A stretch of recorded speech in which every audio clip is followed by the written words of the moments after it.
Hey guys, thanks for joining me and welcome to your March 2017 reading with me. Pisces guys, this is your one. This card in front of you is just the very beginning as we work into the reading. We will be using 10 cards overall. This is the first of them. This is just a numerology card. It's your number for the month and you got the number 32. It's all about music, which is creativity and connecting with the vibration of sound. The colours for you are that deep orange, like in the background there, and the fire agate energy, and also that beautiful yellow gold, which is the solar plexus part of the body. So that's the beginning message for you. It's a number vibration to focus on and also colours as well. Let's move into the actual reading. We are using the Morgan Greer deck for you guys. There will be 4 cards, one for each week, but the energy does flow from week to week, so it's not completely set. And then underneath there will be a connective energy card to get closer into the meanings of the cards and how they are affecting you. And then at the end there will be another final message sign off for your reading. So Pisces, what's in store for you guys for March 2017? We will have finished the month of the eclipses, which was February, 2 big eclipses, so lots of potential change and growth going on for very, very many people. The Empress, the Tower, the 4 of Wands, and the 9 of Cups. These are really beautiful cards that you've got there. You've got the first 2 major arcana cards, then you've got the 4 of Wands, and you've got the 9 of Cups, which is traditionally known as the Wish card. Now we are going to place these mandala cards or soul cards underneath each one of them to find out more intrinsically the internal message for you and what your soul's message is referring to with these cards. So let's have a look. This is for Pisces. Acceptance, worry, perseverance, and freedom. So Pisces, I see a lot of beautiful mauve and purple energies in those bottom cards. All of the mandalas hold those colours as well, and a little bit of blue in the background. So those are the 3 top chakra areas of your body. They're the throat chakra, the third eye chakra, and the crown chakra areas that seem to be really activated for you for this month of March. So there could be a degree of seeking to raise your vibrations or your awareness, or connect with your creator, or feel more source or inspiration in your life. Let us start with the first card on the left, which is the Empress.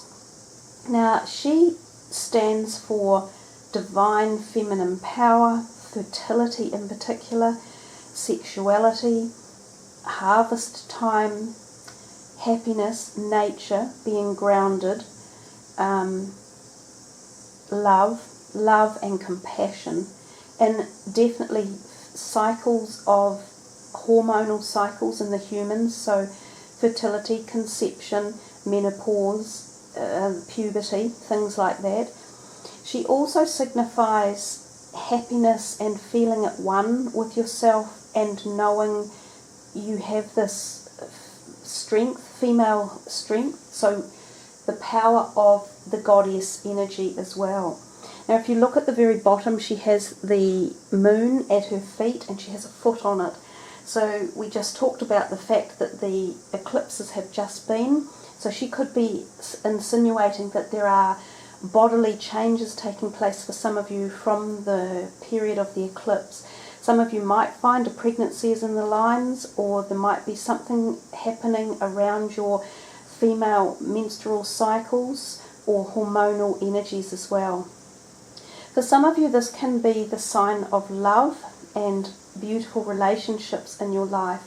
Now you kind of, the next three cards, or the last two over here rather, also indicate that that there is a degree of happiness or harmony or wonderment around some relationships, and a degree of feeling sated and satisfied. But we will get to that as the reading evolves. So as we come down here, we see the card Acceptance, and it says, I'm learning to accept the things that I cannot change.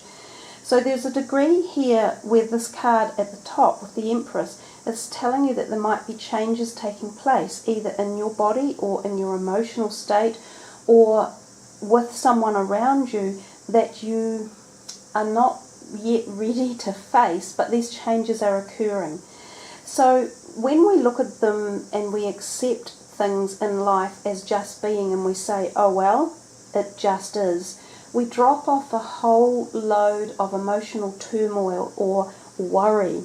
And the Acceptance and the Worry card are the exact opposite of each other in many ways, and they've come together.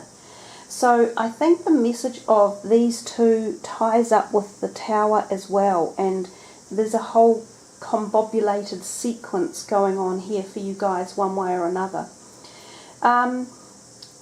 For some of you there might be new romance coming in with this Empress, or she might be voluptuously out there herself and feeling gregarious and warm and nurturing, and that might be someone in your life that is suddenly taking this change or having a change in the who she is, and you may not be that happy with that. You might not be prepared for that or ready for it.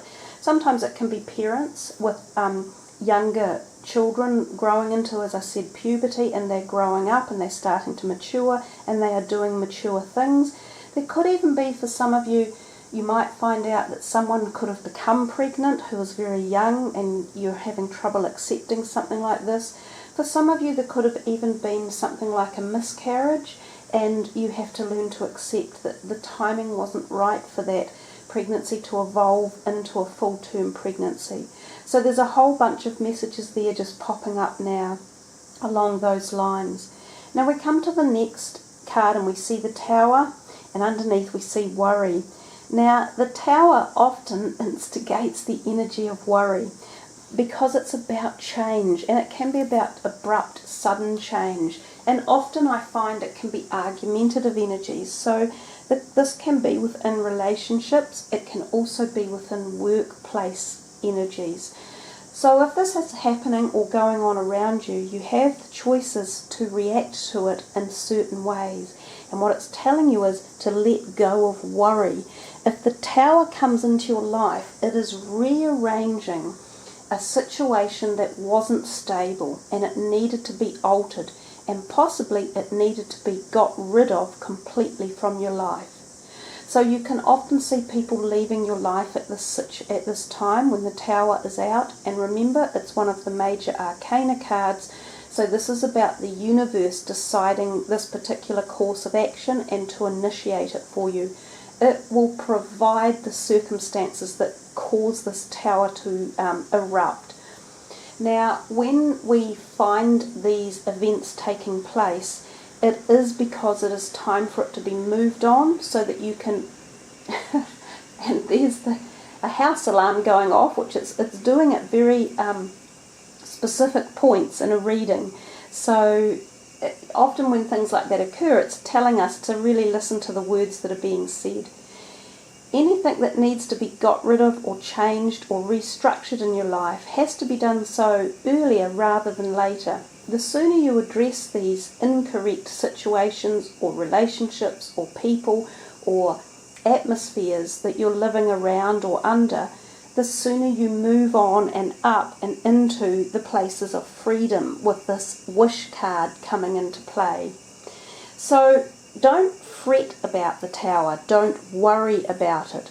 It says here, I am learning that worry doesn't change an outcome. And that is so true.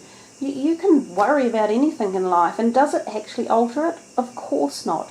You need to take positive steps to reinforce new directions, make the changes, gain some strength, accept situations, have some perseverance to get through them, and you eventually get to freedom here on the end.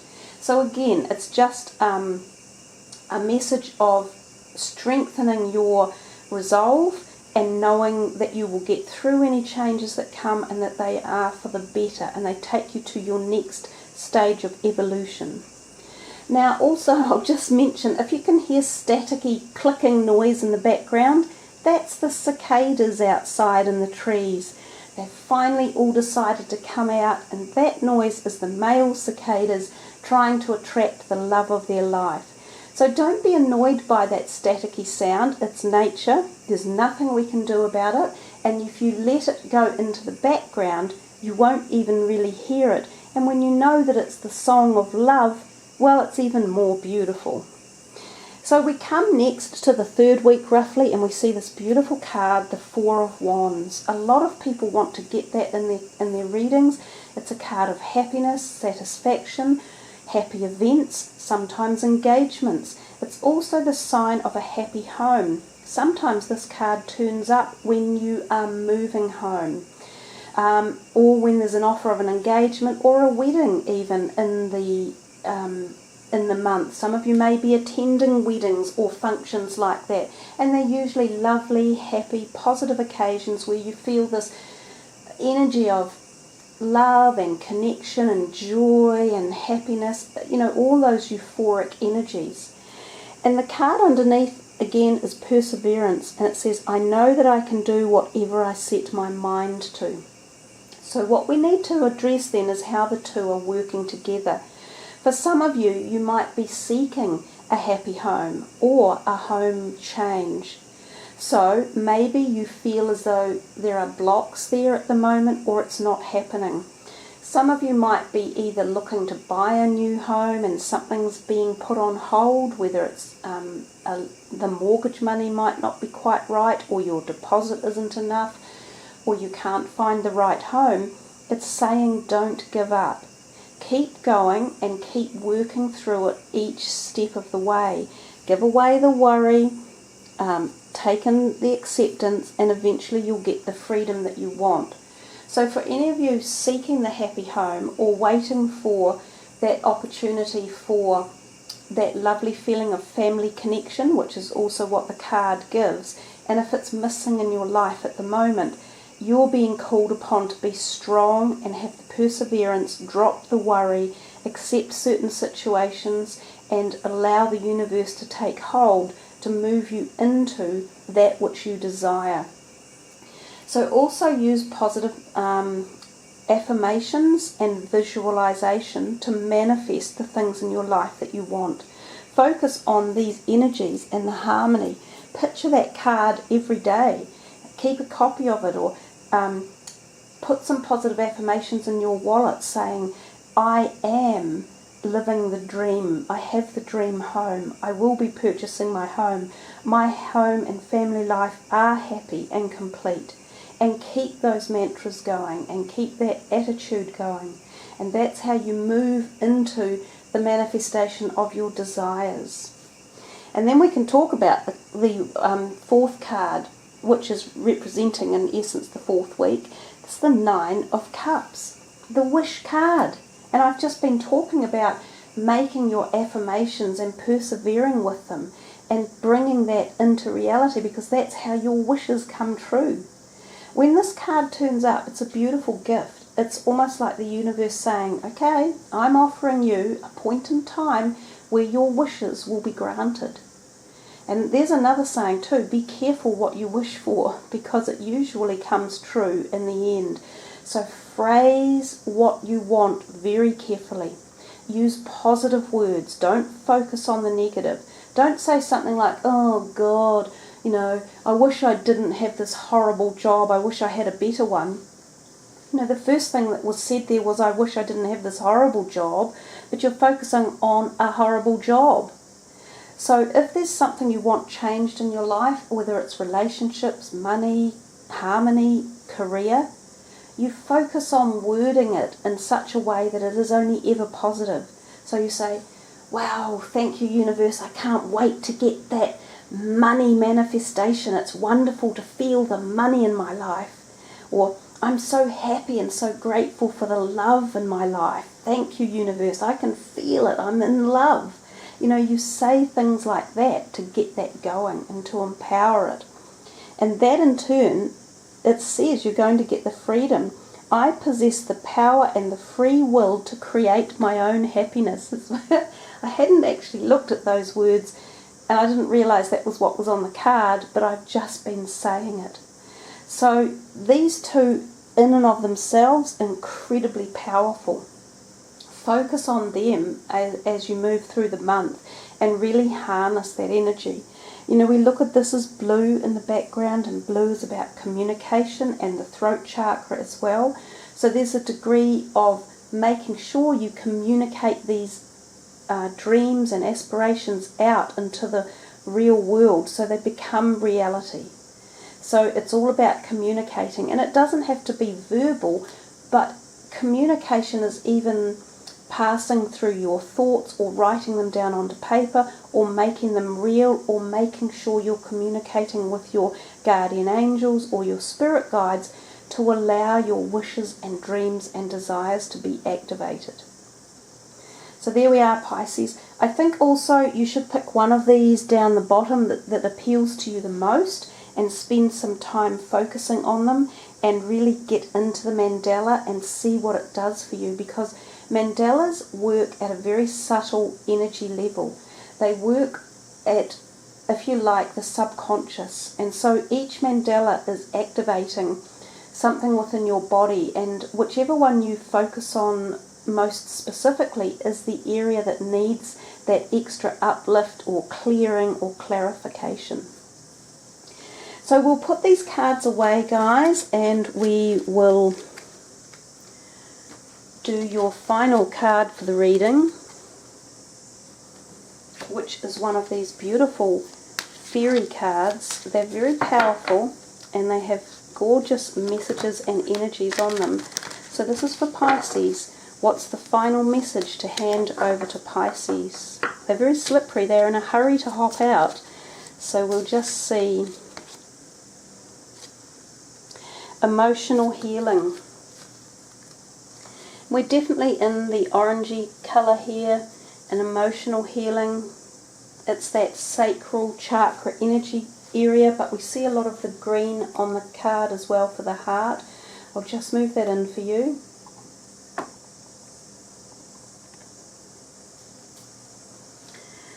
As your heart heals of old emotional pain, you receive new blessings and love. Wow, there you are. The Empress did give us the feelings that there could be love coming for some of you, because she exudes that love, and she often is the initiation of new relationships and extremely intensely sexual attraction, so chemistry, you know, like wild combustible chemistry when you see someone and you just go, whoa, my God, I'm just totally engaged in them. So it's about letting go of the old to get to where you're going with the new, and that's what the Tower may have very well been telling you.